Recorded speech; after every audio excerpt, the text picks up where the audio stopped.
respetuosos con el horario de todos. Perfecto, bueno, damos inicio formal a este encuentro. Buenos días a todos, un gusto que estemos hoy reunidos en este espacio que se ha generado con esta colaboración permanente y relación permanente que tenemos con los colegios, con sus directivos, con sus docentes, especialmente agradecer a Julia de GET y a Marta Francesena, siempre colaborando tan cálidamente para que podamos llevar a cabo y hacer una realidad este intercambio. No deja de ser una vinculación, un puente y un intercambio de experiencias, y en eso la universidad siempre va a acompañar. En este encuentro especialmente vamos a contar con la presencia de la doctora Adriana Presa, que como dijo Pablo en el inicio, ella es la responsable de la Dirección de Investigación de la Universidad, y la magistra Karina Mesina, que también es académica y colabora con ella en ese espacio de investigación que es tan importante para la universidad. Y con toda su experiencia y aprendizaje, qué mejor que personas vinculadas con la investigación hablen sobre este aprendizaje basado en proyectos, ¿no? Una motivación distinta para aprender. Y el título es impactante, porque ¿qué hacemos con la escuela de pizarrón, ¿no? ¿Qué título que dispara un montón de inquietudes y expectativas? Por eso, simplemente agradecer la presencia, seguimos vinculados, y dejarle la palabra a Adriana y a Carolina, que seguramente nos van a sorprender hoy con su presentación. Quedamos, por supuesto, atentos a preguntas y a las inquietudes que surjan después. Muchas gracias, Adriana, muchas gracias, Karina, y el espacio es todo de ustedes, y nuevamente gracias a todos los que están hoy acá con nosotros. Gracias. Muchas gracias, señora vicerrectora. Marta, ¿querés hacer algún aporte en la apertura o comenzamos formalmente con la capacitación? Marta. Expresar mi agradecimiento profundo a la universidad y a las disertantes por compartir todo lo que conocen y que van elaborando con nosotros, con los inspectores y con los directivos de las escuelas. Así que bueno, adelante, las vamos a escuchar. Muchísimas gracias, Marta. Adriana, bueno, muchas gracias, Pablo, gracias, Romina, gracias, Marta, un gusto. Bueno, bienvenidos a este encuentro. Vi en la presentación que hay los representantes de jardines y de escuelas primarias también. En realidad, si bien ustedes podrán observar que está un poco orientado a hablar del nivel medio, porque es algo que está en agenda en los diseños curriculares de enseñanza media, bueno, es un espacio que nos invita a ver qué podemos tomar de esta metodología, ¿no?, para aplicarla a los otros niveles. Y un buen espacio también para ver, bueno, de qué modo podemos articular algo de esta metodología, jardín con primaria, primaria con secundaria, y por supuesto, secundaria, universidad, ¿no? Me parece que es un buen espacio, y después en el espacio de preguntas nos pueden compartir ustedes también qué tomaron de este encuentro. Bueno, la idea es, ¿se escucha bien? Porque justo a la mañana yo tengo mi problema de alergia, espero que sea clara. ¿Se escucha bien mi voz? ¿Se escuchan bien? Sí, Adriana. Sí, perfecto. Bueno, bárbaro. Ya se me va a ir pasando al correr de la mañana. Bueno, vamos a ver, le proponemos trabajar en dos ejes, ¿no? Por un lado, con qué recursos contamos y hacia dónde queremos ir. Para ello es importante ver primero, bueno, ¿qué pasa con esta, cuál es la coyuntura escolar actual en nuestra escuela secundaria, ¿no? Y me parece interesante tomar como marco que establece la nueva ley de educación nacional, que es la ley 26.206, que posiciona a la escuela secundaria ya en otro lugar al hacerla obligatoria. Y y establece nuevos objetivos para la escuela secundaria. Si ustedes leen el artículo 30 de esta ley, van a ver que uno de sus objetivos, que nos parecía importante con Karina tomarlo, es precisamente desarrollar y consolidar en cada estudiante las capacidades de estudio, de aprendizaje y de investigación. Pero que no solo en los aspectos como trabajo individual, sino como trabajo en equipo. A partir de esta ley se comienza a trabajar, ustedes lo sabrán muy bien, en los marcos de orientación de aprendizaje, los MOA, por lo cual se propone avanzar hacia una organización institucional y pedagógica que incorpore acuerdos y aprendizajes interdisciplinarios. Como verán, se nos abre un nuevo panorama, un nuevo paradigma educativo, ya que precisamente empezamos a hablar de la investigación como una herramienta para el aprendizaje, con la idea de que se genere un aprendizaje significativo que pueda brindar servicio a la comunidad. Entonces comenzamos a pensar en nuevas herramientas que sirvan para este tipo de aprendizaje, y una de esas herramientas es el aprendizaje basado en proyectos. Pero esto también nos hace pensar, antes de ver de qué se trata este aprendizaje basado en proyectos, bueno, ¿qué tenemos en la escuela secundaria, no? Lo que fue, lo que es y lo que se espera. Hoy en día, si nos ponemos a pensar, tenemos varias de estas aristas, ¿no? Tenemos muchas características todavía de esta secundaria que fue muy interesante y muy importante en el siglo XIX, pero que hoy en día necesitamos una escuela secundaria del siglo XXI. Y esto nos permite pensar en el contexto en que enseñamos. Y lo podemos dividir, nosotros pensamos, en tres partes, ¿no? Desde el diseño curricular por un lado, desde el vínculo del docente con el alumno por el otro, y también desde el espacio donde se desarrolla este proceso.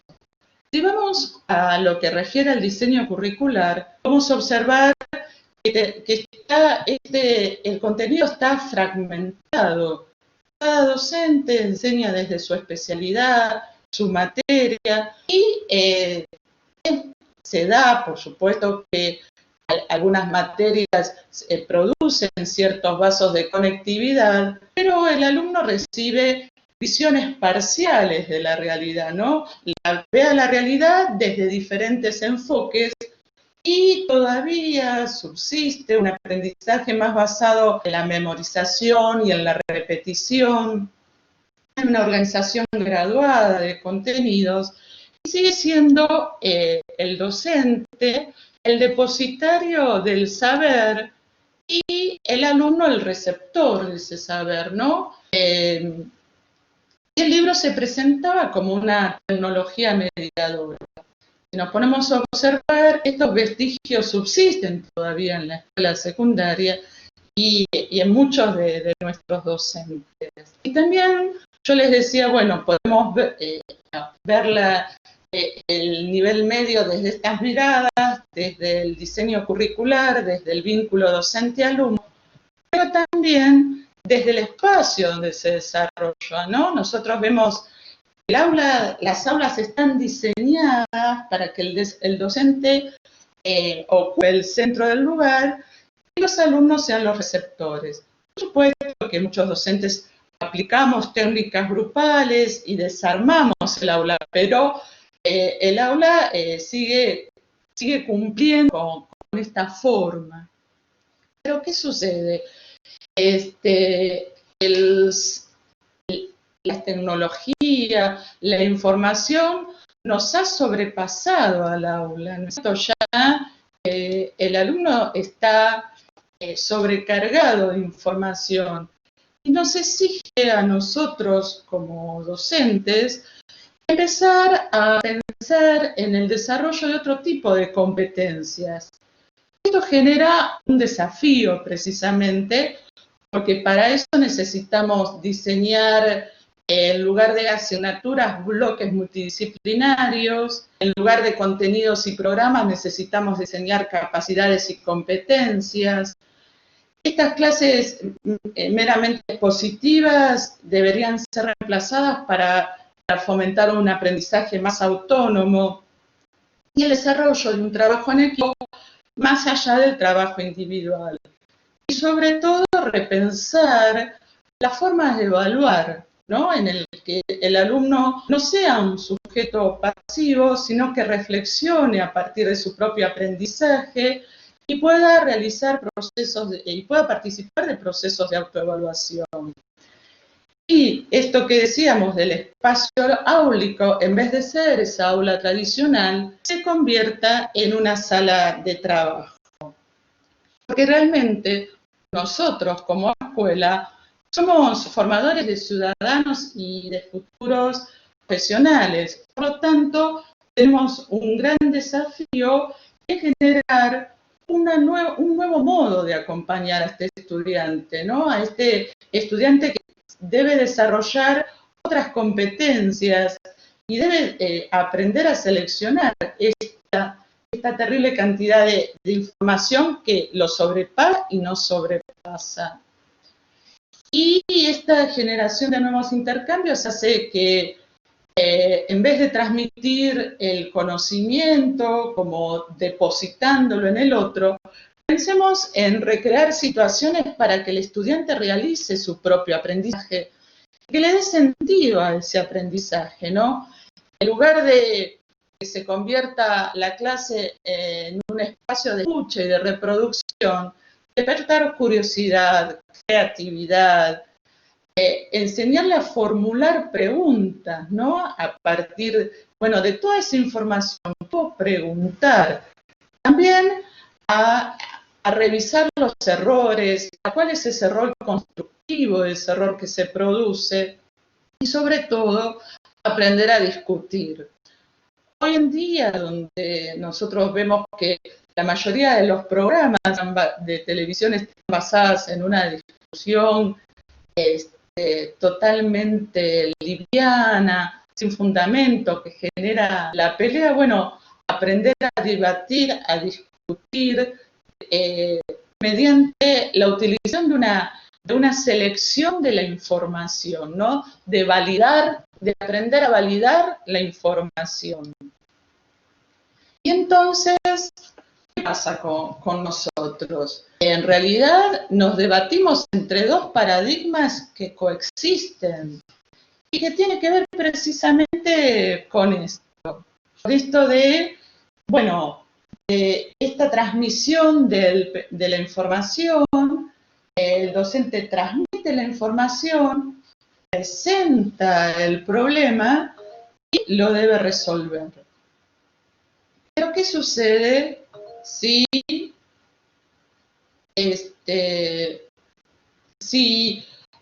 nosotros enseñamos a formular el problema y a buscar la información para buscarle una solución, ¿no? ¿Cómo conciliamos estas perspectivas? Esto que se debate entre sería lo tradicional y lo nuevo, ¿no? ¿Cómo podemos hacer que, bueno, que se diseñe un problema? ¿Qué problema diseñar? ¿Sobre qué información buscar y cómo solucionarlo? Bueno, el aprendizaje basado en proyectos se presenta como una herramienta para tratar de dar respuesta a la tensión entre estas dos modalidades que coexisten en la enseñanza media. Para ello vamos a contar con Karina Mesina. Nosotras trabajamos juntas en capacitación en la dirección de investigación. Y bueno, vamos la convoco a ella para que nos explique, bueno, de qué se trata esto de aprender basándonos en proyectos. Bueno, hola, ¿qué tal? Bienvenidos a todos y muchas gracias por asistir y también por participar. Bueno, en esta intervención vamos a tratar de entender un poco qué es el ABP, para qué sirve, cuáles son sus funcionalidades y tratar de ver qué podemos tomar de este modelo para la escuela de hoy día. En realidad, como un resumen, podemos decir bien ahí como marca la diapositiva, que está planteado desde los roles, ¿no? Cómo van cambiando los roles en el juego educativo, ¿no? Por un lado, docentes que guían, que orientan y que acompañan, y un alumno que investiga, ¿no? Que es el verdadero protagónico de esta nueva metodología. Tenemos que tener en cuenta algo que me parece que no tenemos que nunca perder de vista cuando uno implementa este tipo de mecanismos, que es básicamente tener siempre en mente que hay que encontrar un problema y tratar de resolverlo, ¿sí? Encontrar una respuesta a este problema. Pero son problemas que tienen que, digamos, tener en cuenta tres criterios. Por un lado, que sean muy cercanos a la realidad de nuestros alumnos, ¿no? De nada sirve tener un tema que a los chicos no les interesa o no lo conocen. Todo lo contrario, hay que generar la motivación, hay que potenciar el espíritu de la creatividad, de la duda, de la curiosidad. Entonces, qué mejor idea que tomar algún tema, alguna inquietud, que los chicos vivan de cerca, que se lo pregunten. Pero también, por otro lado, estos problemas que nos pueden plantear y nos pueden proponer, también tienen que tener una relación con un plan institucional, ¿no? Que sean acordes a las misiones del instituto educativo en el cual los chicos aprenden, ¿no? Y qué competencias también la escuela quiere desarrollar.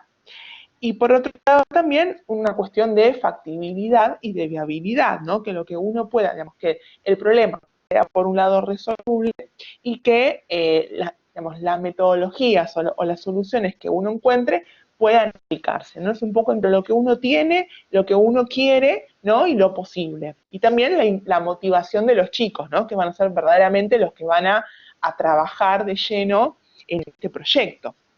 En este sentido, el docente es más bien un moderador, ¿sí? Lo que hace es como una observación participante, es decir, forma parte del proyecto, pero de un lado de orientación, ¿no? De guiar, de planificar.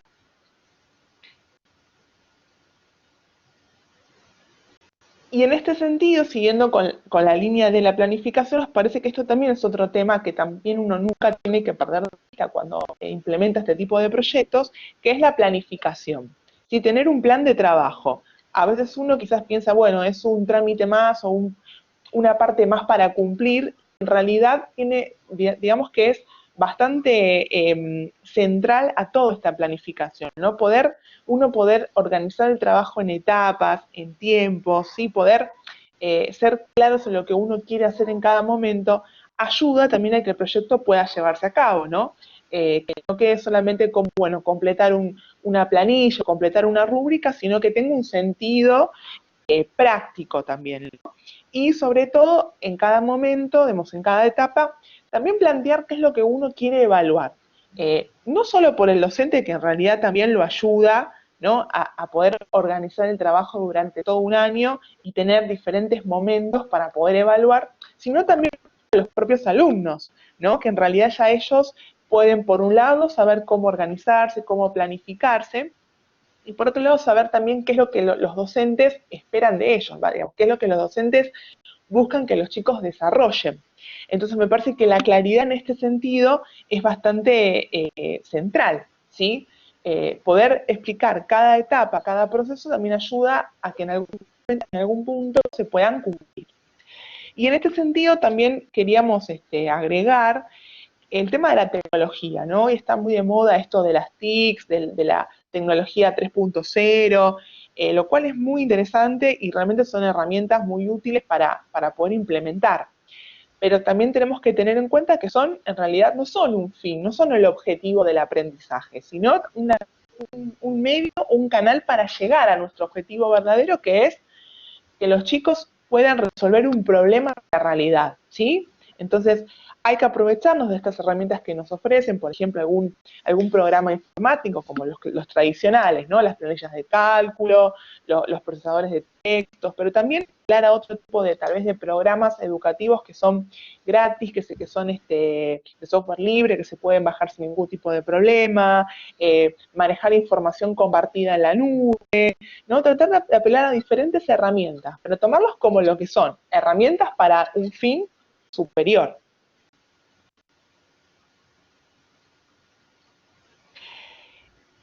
Y entonces, teniendo un poco ya este escenario planteado, que el rol de alumno de investigación, a la institución y también al interés de los chicos, lo que acá estamos intentando hacer brevemente, porque obviamente es un tema que es muy rico en contenido y da para muchas horas de trabajo y debate, pero queríamos también ustedes sintetizarles, digamos, como las etapas, ¿sí?, de una ABP. Que en realidad la ABP, digamos, es una metodología que guarda, diría, 100% de relación con la investigación, ¿no? Hay que siempre también tener en cuenta esto, que el aprendizaje va de la mano con la investigación y viceversa. Es decir, cuando uno aprende, en algún punto está investigando, ¿no? Y cuando uno investiga, también aprende. Es un efecto doble, ¿no? Digamos, no va separado aprender un contenido, un conocimiento de poder investigarlo. Todo lo contrario, son como dos caras de la misma moneda. ¿Y qué es lo que los une? Bueno, en realidad hay un método científico detrás, ¿no? Seguramente nosotros, más quizás en secundario, ¿no? Uno tiene materias de metodología de investigación, o quizás en la formación docente, alguna que otra materia que podría tener relación con, pero la investigación en realidad, lo importante es tener en cuenta que es para cualquier persona, que no es algo solamente para un grupo muy pequeño de personas, digo, son técnicas, son prácticas, procedimientos que se aprenden en la práctica, pero que sus preceptos pueden ser aplicados y pueden ser bajados sin ningún tipo de problema. No hace falta ser un científico, ¿no? Como uno quizás tiene el ideal en la mente, ¿no? El científico en el laboratorio, el intelectual. No, en realidad está al alcance de todos. Tiene herramientas muy sencillas de poder aplicarse. Con esto queremos decir que la investigación puede darse en una institución educativa, en jardín, en primaria, en nivel secundario, ¿sí? Que no es algo ajeno o algo que queda solamente en la universidad. Todo lo contrario, que de hecho es también nuestra misión, ¿no? Como dirección de investigación. Y si queremos brevemente, digamos, hablar de este método científico y cómo lo podemos llevar a cabo en algo práctico y real, tenemos que plantear, tenemos que iniciar retomando un poco también esta cuestión de mostrar un problema y resolverlo. Bueno, partir, digamos, una hipótesis, ¿no? Digamos, uno tiene una pregunta, una curiosidad, ¿no? Y tratar de encontrar una posible respuesta. Yo creo por esto, ¿no? O puede ser por esto. Encontrarle una suposición. Que uno después en todo el proyecto lo va a comprobar o no. Puede ser que nos dé, que sea positivo o que se nos refute.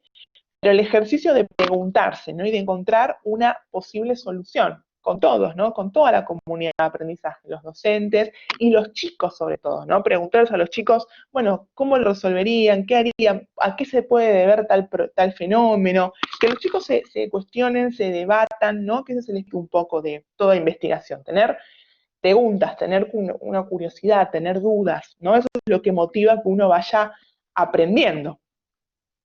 En este sentido, cuando más o menos ya entre la comunidad de aprendizaje se definió un problema y se encontraron posibles hipótesis ya trabajadas y vistas con los chicos, bueno, hay que salir a buscar la información, ¿no? En ese sentido, quizás hoy por hoy uno está rodeado constantemente de información todo el tiempo. En 2 minutos tenemos información nueva y a veces tenemos más información de la que realmente nosotros podemos procesar, podemos entender, podemos tratar de decir algo más, ¿no? Estamos como bombardeados constantemente de información. La información está al alcance de todos. El tema es que a veces uno tiene que saber qué buscar, dónde buscar, cómo buscarlo, ¿no? Y también detectar qué fuentes pueden ser útiles o pueden ser fidedignas o no, ¿no? Yo creo que el desafío hoy por hoy no es como antes quizás, bueno, que la información estaba en un libro y lo que el libro decía era tal cual. Hoy por hoy hay más canales y medios de información que tiempo. Entonces, en este sentido, el rol del docente es fundamental, ¿no? Ayudar a los chicos a que ellos mismos puedan desarrollar esta competencia de decir, bueno, a ver, ¿qué tomo y tomo? ¿Qué puede ser cierto o no? ¿Qué me puede servir? ¿Dónde buscar? ¿Cómo buscar? ¿No? Por lo general los alumnos, los chicos manejan perfecto el celular, las aplicaciones, las redes, pero cuesta mucho la lectura, la comprensión, ¿no? De saber dónde buscar. Y, digamos, el objetivo es ir un poquito más allá, ¿no? Y por otro lado también la importancia de, bueno, definimos la pregunta, definimos la hipótesis, encontramos la información. Ahora tenemos que ir digamos, al trabajo de campo, ir a la realidad, ¿no? A experimentar, a explorar, que pueden, digamos, si estamos pensando en materias más relacionadas con las ciencias naturales, ¿no? Bueno, ahí es mucho más claro la idea del laboratorio y demás. Otro tipo de disciplinas también hay trabajo de campo, también se puede investigar, se puede explorar. ¿Cómo? Hay millones de herramientas y técnicas, pero quizás lo más común o lo más conocido hoy por hoy son las encuestas, las entrevistas, estos grupos focales, ¿no? Donde se hacen preguntas y se ven las reacciones de la gente, qué opinan. Entonces, tratar de buscar, de encontrarle este tipo de herramientas para poder analizar esta información. Cuando estos procesos, digamos, ya están, digamos, parece complicado, pero uno lo puede bajar a la realidad, ¿no? Esto parece como algo teórico, pero es totalmente aplicable. Y bueno, tratar, digamos, con este sentido de poder, con esta información, dar un peldaño mayor, que es convertirla, digamos, en un dato, ¿no? En un dato fidedigno que se pueda comprobar, que se pueda entender, que se pueda explicar, ¿sí? Pasar de la información al dato, a la construcción de información con los chicos.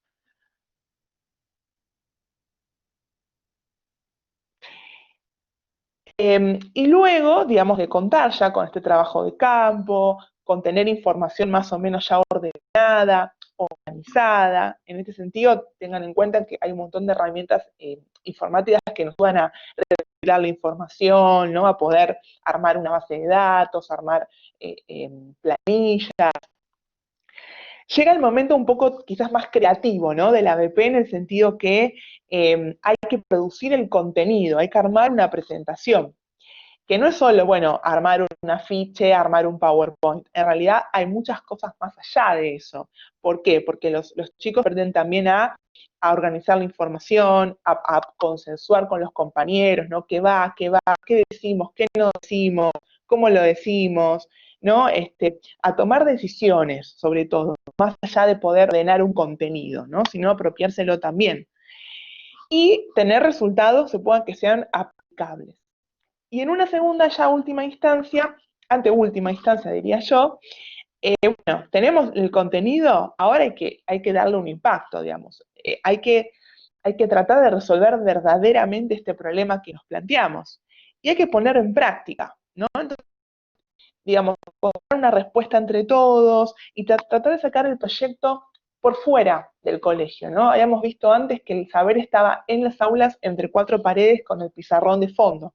Hoy por hoy la información fluye constantemente y es bueno también que la escuela esté vinculada, ¿no? a la comunidad, ¿no? Que no sea como un lugar de antaño, clásico, tradicional y que lo que uno aprende ahí sirva solamente para la escuela. No, que salga de la escuela, ¿no? Porque también los chicos se van a sentir mucho más motivados, ¿no? Cuando vean que lo que estudiaron, que el esfuerzo que hicieron, que el trabajo tiene un resultado, como a cualquier persona, creo que nos pone verdaderamente orgullosos y nos motiva a continuar trabajando y aprendiendo, tratar de sacarlo de la escuela, ¿no? Con la familia, con los vecinos, con algún barrio, contactar algún medio, ¿no? Pero romper con el paradigma de las cuatro escuelas, de los libros y del pizarrón. Y luego llega la última etapa que quizás al docente le resulta como más complicada, ¿no? Lo que más tal vez miedo le tiene, que es el tema de la evaluación, ¿no? Es como uno siempre, tengo que corregir, tengo que evaluar. Y lo que nos parece importante de esta metodología, lo que propone es no entender, digamos, la evaluación solamente como una calificación, bueno, una nota que me sirva a mí para aprobar, ¿no? Que nos pasa a los docentes y nos pasa también, y le pasa también a los chicos, ¿no? De, me tengo que sacar un 4 o un 7 para poder aprobar. No importa cómo, no importa qué, sino el número en sí. Y en realidad, si uno se pone a pensar, la evaluación realmente es una instancia que uno se supone que debería también aprender y que debería reflexionar sobre todo el aprendizaje, ¿no? Que no quede solamente en cumplir una instancia más. Obviamente, uno también tiene una planilla, tiene una estructura escolar que un poco nos obliga, digamos, a seguir estas pautas. Tratar desde nuestros espacios de las aulas, de a poquito, gradualmente, ir mejorando lo mismo y con los chicos, ¿no? Que hay que evaluarse y autoevaluarse también.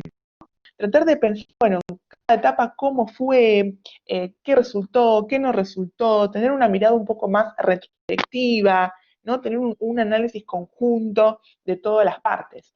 Por eso es importante, hablábamos antes de la planificación, ¿no? Que uno tenga muy planificado todo y muy organizado le permite a uno después, cuando el tiempo pasó, decir, bueno, lo cumplí, no lo cumplí, en qué puedo mejorar, en qué no, qué faltó. Entonces, tratar de a poquito, gradualmente, incorporar esta idea de poder autoevaluarse y también evaluar desde otros lados, no solamente desde una nota, ¿no? Y tener en cuenta que, como toda metodología, digamos, y que obviamente no es una metodología única en el mundo, hay millones de metodologías de cómo aprender, cómo generar aprendizaje, pero es una más, y eso no implica tampoco olvidarnos de todo lo que veníamos haciendo, todo lo contrario, porque todo conocimiento es progresivo. Entonces, la misión es, digamos, no entender que ni todo lo que fue, no todo lo pasado fue mejor, o lo que viene es lo mejor y lo otro ya no me sirve. No, tratar de uno mismo armarse como una caja de herramientas, como ir tomando desde cada metodología o de cada técnica algo y poder armar uno como su propio estilo, ¿no? No hay que ni desestimar lo anterior, sino complementarlo, pararse desde ahí para poder pensar nuevas estrategias, ¿no? De manera mucho más conjunta, ¿no? No una cosa de romper, olvidé todo lo contrario. Y hasta acá, digamos, estuvimos hablando mucho del contenido, de la información, de la investigación, y también hay otra pata, digamos, del ABP que nos parece que hoy por hoy también vale mucho la pena probar, y que creo que hasta es necesario un poco, ¿no? Con nuestros chicos, que es esto que uno lo podría llamar como las competencias blandas, ¿no?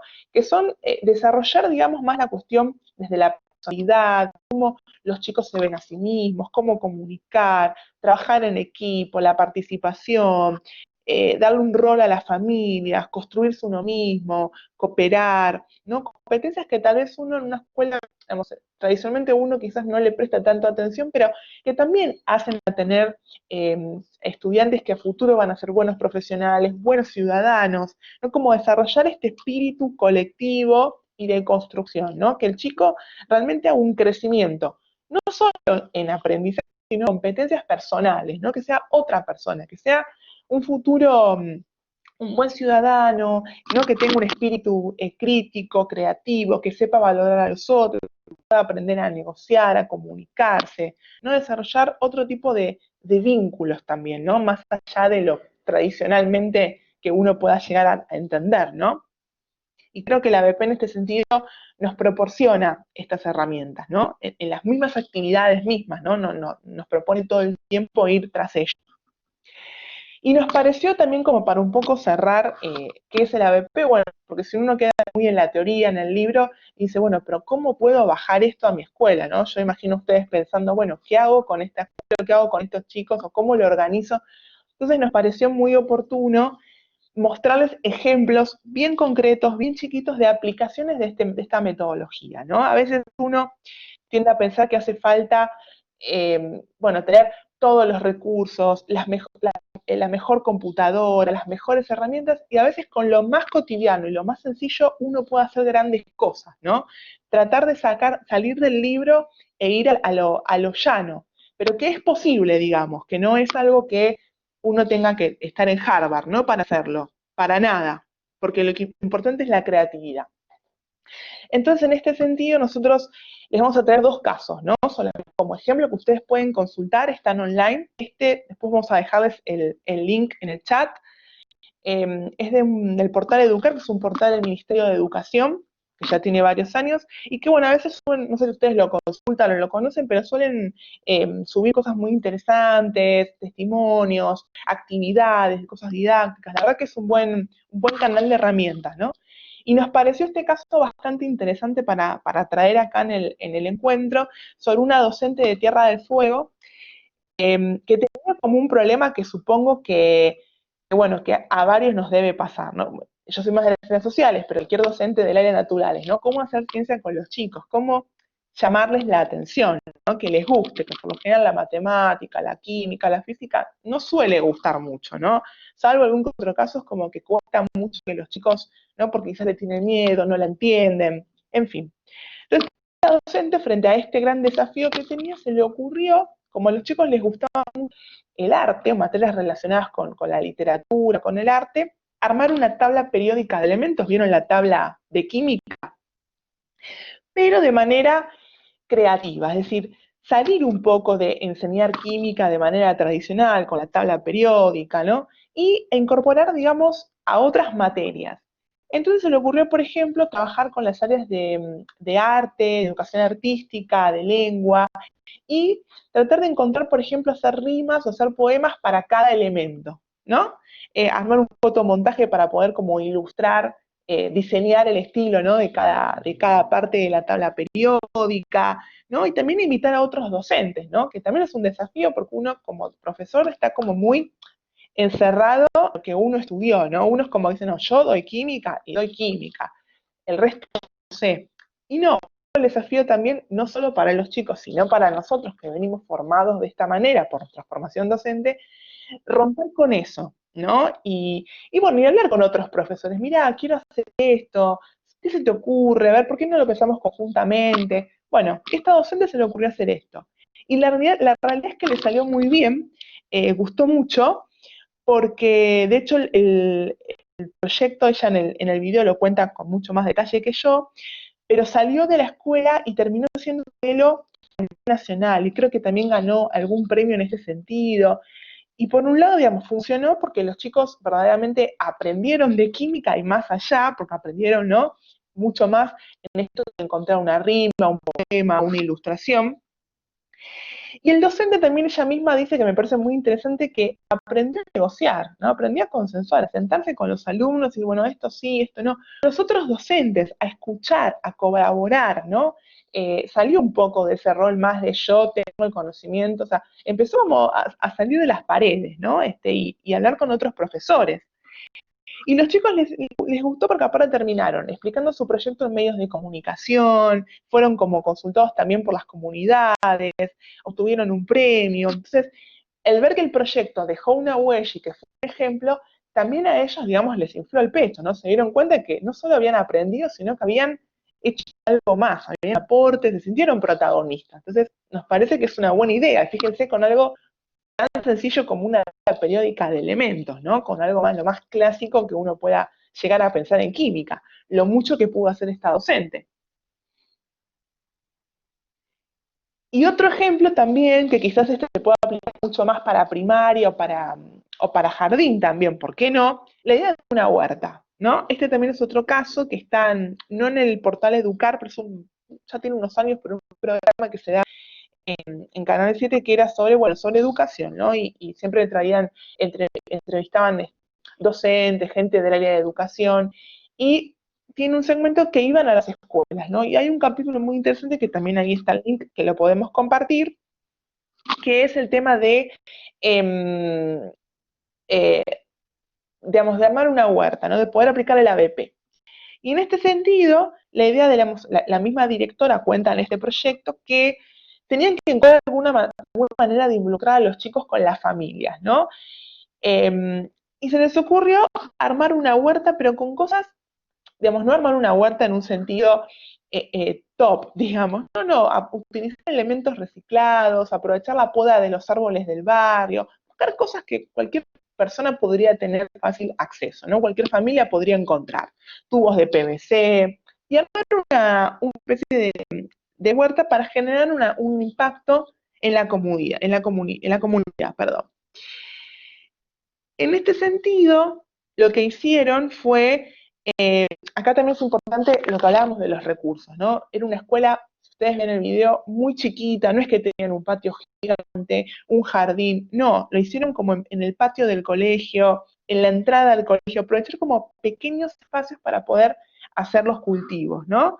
Y por otro lado también lo que hicieron, que está bueno, es una buena idea, en caso que obviamente se pueda, como era una cuestión relacionada con la huerta, consultaron a una universidad cercana del barrio a la carrera de nutrición. Entonces vinieron docentes de esa carrera, los alumnos, que también a un alumno universitario le sirve, ¿no? Viceversa, para trabajar con los chicos, enseñarles cosas relacionadas con la alimentación, ¿no? Que a veces queda en la materia tradicional, y la verdad que la educación cívica, la educación alimentaria, también hacen a un buen ciudadano, y hoy por hoy son más que necesarios. Y fue una manera también de articular disciplinas, ciencias naturales, matemática, plástica, ¿sí? Entonces, se ve, digamos, como el beneficio doble. Por un lado, también el alumno aprendió, los chicos aprendieron a trabajar en equipo porque se iban rotando en cómo cuidar la huerta, los controles, los cultivos, ¿no? Que los chicos hagan algo práctico, que toquen la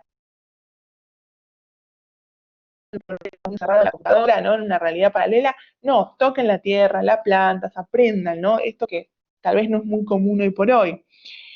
Aprender a autogestionarse, ¿no? Porque de hecho este proyecto lo que cuentan también es que ellos con la huerta salieron a vender los plantines por toda la zona, y de hecho recaudaron fondos para su viaje de egresados y para poder armarse las camperas. También tuvieron una utilidad en un sentido más monetario. Y fue un proyecto que en verdad fue muy articulado con la familia, ¿no? Con la publicidad y demás. Entonces nos parece que en este sentido son dos ejemplos muy concretos, sencillos, aplicables, que no son para nada complejos, que no requieren recursos, sino que requiere tal vez organización, creatividad y trabajo con los chicos. Y ya para ir concluyendo en este fragmento de mi parte, bueno, para resumir, digamos, ¿qué nos ofrece? En resumidas cuentas, digamos, ¿no? ¿Qué podemos tomar de este ABP? Que a veces es importante tener en cuenta que tal vez no es aplicarlo al 100% desde el día 1, sino ir tomando algunas partes, ¿no? Ir trabajándolo de manera gradual, ¿no? E ir adaptándolo un poco a nuestras condiciones, no es tampoco tomar un paquete y aplicar. No, tratar de ver qué me sirve, qué puedo tomar, cómo lo puedo cambiar, ¿no? Como ir de a poquito, no hace falta un salto, ¿no? Cualitativo para esto. Y como dos grandes ítems, bueno, lo importante, más allá de la cuestión del contenido, como decimos siempre, el tema de cómo los chicos aprenden a interactuar y a socializar, ¿no? E ir de a poquito progresivamente generando comunidad de aprendizaje con ellos, ¿no? Como que todos sean partes de un todo, ¿no? Que no queden como, bueno, tengo que cumplir con esto y ya está. No, que se hagan responsables, que valoren el esfuerzo, ¿no? Cuando uno hace algo con pasión, algo que uno disfruta, las cosas salen mucho mejor, o al menos tendrían más chance de salir mejor. Y hacia el afuera también, ¿no? Tratar de poder generar una idea de servicio a la comunidad, de poder articular los saberes con resultados concretos, bueno, lo que yo aprendí en la escuela me sirve para la vida, ¿no? A veces uno tiende, como los chicos suelen decir, no, bueno, pero ¿a qué me va a servir?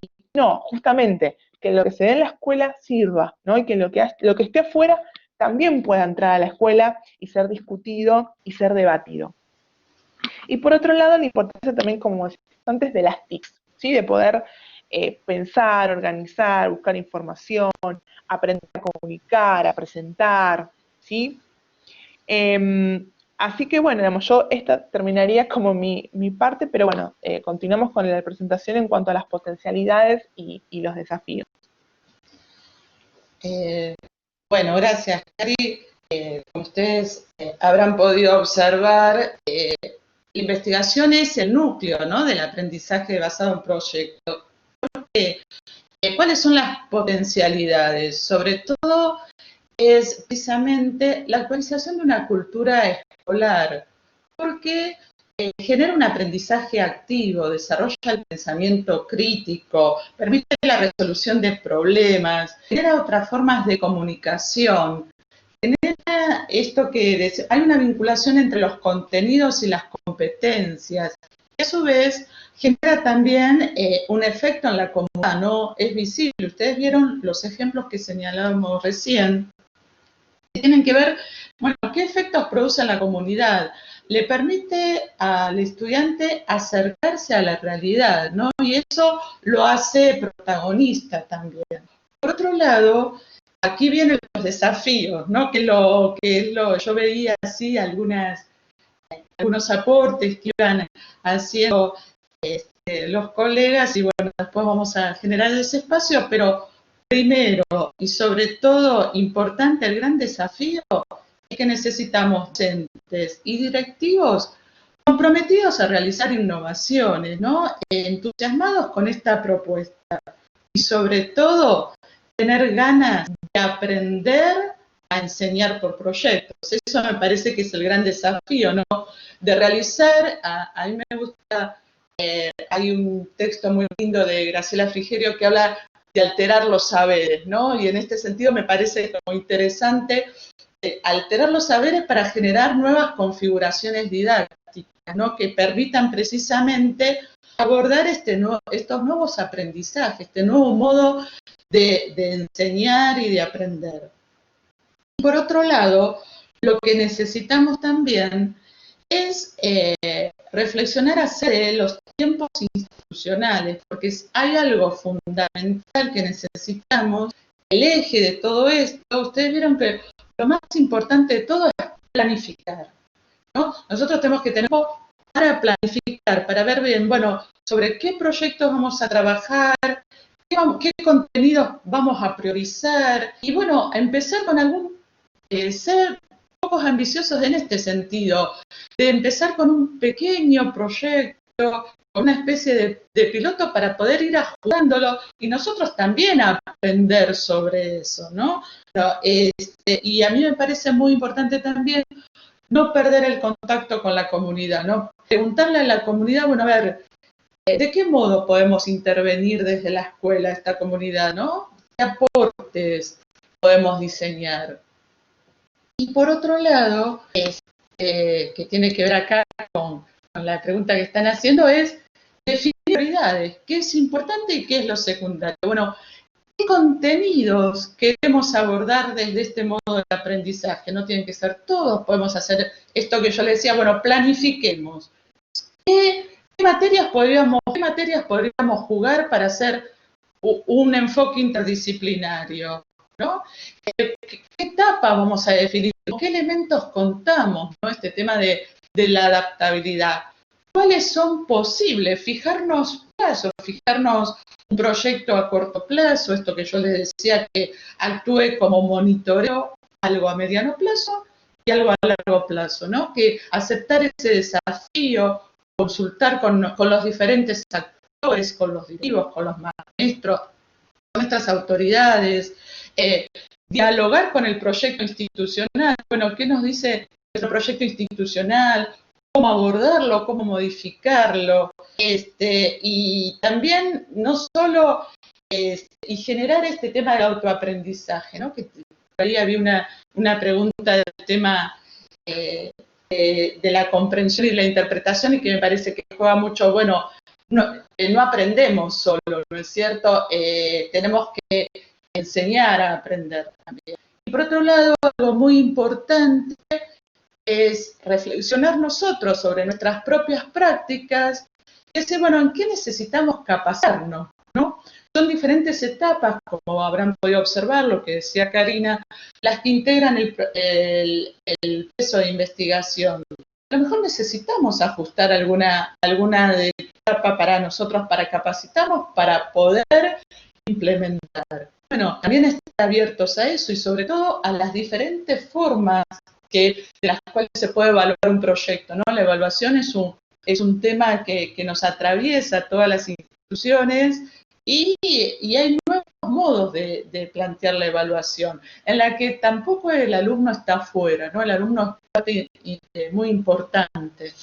Como yo les decía, la investigación es la parte imprescindible de este proceso de aprendizaje, porque precisamente crea un contexto, una razón para aprender y permite sobre todo formular preguntas, buscar respuestas a esas preguntas, llegar a conclusiones. Y a mí lo que me parece muy interesante y tenía que ver un poco con los ejemplos que le habíamos planteado, tiene que ver precisamente con que la presentación del producto genera una audiencia. Y en el alumno eso genera un tipo de motivación y de compromiso muy importante, porque le da autenticidad a su trabajo, ¿no? Me parece que sobre este punto tenemos que tenerlo muy en cuenta, ¿no? ¿Cuál es el nuevo rol que asume el alumno ante este diseño? Y vuelvo a insistir sobre lo importante, el rol importante que juega la evaluación. Ustedes saben que todo proyecto de investigación es evaluado, pero no solo post, sino durante. Es muy importante la evaluación y la evaluación dentro del proyecto. Bueno, esto ha sido una pequeña aproximación a esta herramienta, es un inicio, pero por supuesto que la Universidad de El Salvador queda a disposición de ustedes y de ayudarlos a colaborar en las herramientas de capacitación que ustedes consideren. Bueno, muchas gracias por habernos escuchado. Bueno, muchas gracias Adriana, muchas gracias Karina, muy interesantes todos los contenidos que han transmitido. Tenemos preguntas que han llegado a través del canal de chat, algunas, bueno, han sido respondidas luego al continuar la exposición, pero se las vamos acercando. Mario Marcos Luque consulta, muy interesante el planteo de investigación. ¿Cómo advertir la importancia de la vigilancia epidémica? ¿Cómo evitar el vicio por el producto que obtura todo el proceso? En este proceso de retroalimentación entre aprendizaje e investigación, ¿es posible trabajar con el círculo hermenéutico comprensión-interpretación? Sí, por supuesto. No nos olvidemos que dijimos que no, el docente no se va de este proceso, ¿no? El docente está presente en este proceso y ahí jugamos nosotros, ¿no? En no perder la vigilancia epistemológica, no la pierde nunca el docente, ¿no? Y ahí estamos nosotros para precisamente enseñarle a seleccionar la información, a enseñarle a comprender, a analizar, a elaborar conclusiones, ¿no? El docente no se va de escena, no se corre de la escena, ¿no? Todo lo contrario. Muchas gracias. Melissa Rodríguez dice, mi consulta es sobre la confección de la rúbrica para evaluar el ABP. ¿Es en función de los alumnos con respecto al trabajo del proyecto? Bueno, aquí la rúbrica sería una de las posibilidades de evaluación, ¿no? Y acá es muy importante el trabajo del equipo que aborda el proyecto y juegan varios actores en la elaboración de la rúbrica. Primero, bueno, ¿qué queremos evaluar del proyecto? ¿No? ¿Qué indicadores queremos? Y también lo podemos involucrar al alumno, de decir, bueno, ¿qué indicadores quiero yo evaluar del proceso? Y también empezar a enseñarle al alumno qué indicadores él necesita ver de su trabajo. A mí me parece que la evaluación por rúbricas es una evaluación interesantísima porque es un acuerdo de voluntades, en realidad, la evaluación de rúbrica. Muchas gracias, Adriana. Acá María Eugenia Paz dice, el inconveniente que encuentro sobre los proyectos es que llevan mucho tiempo y los contenidos que se incluyen son pocos. Bueno, acá volvemos a insistir lo que decíamos en todo el proceso. Primero que nada, que el ABP es una herramienta para abordar contenidos, no es la única herramienta. Y ahí precisamente el rol importantísimo, vuelvo a insistir, es la planificación. Bueno, ¿con qué contenidos queremos trabajar en este proyecto? ¿No? Y parte de los acuerdos de los equipos interdisciplinarios que queremos formar. Insisto, por eso es tan importante los tiempos institucionales para planificar. Bárbaro. Acá Cristina Piccini dice, en el jardín las docentes trabajaron proyectos de huerta con familiares en este periodo de aislamiento. sembraron en el inicio del año el abono de la tierra y después cultivaron las semillas. El aprendizaje favoreció todas las áreas. Ah, qué interesante, qué buena experiencia.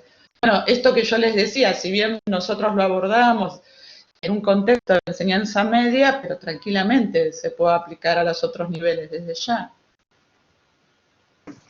Y Adriana Pantaleone comenta: el diseño de proyectos es muy interesante. ¿Cómo manejamos los tiempos con un diseño curricular tan extenso? Bueno, volvemos un poco a la pregunta, no la última, sino la anterior, que tiene que ver con empezar a dialogar con los diseños curriculares y empezar acá las inspectoras, a ver, me van a corregir, bueno, a trabajar sobre los proyectos institucionales, ¿no?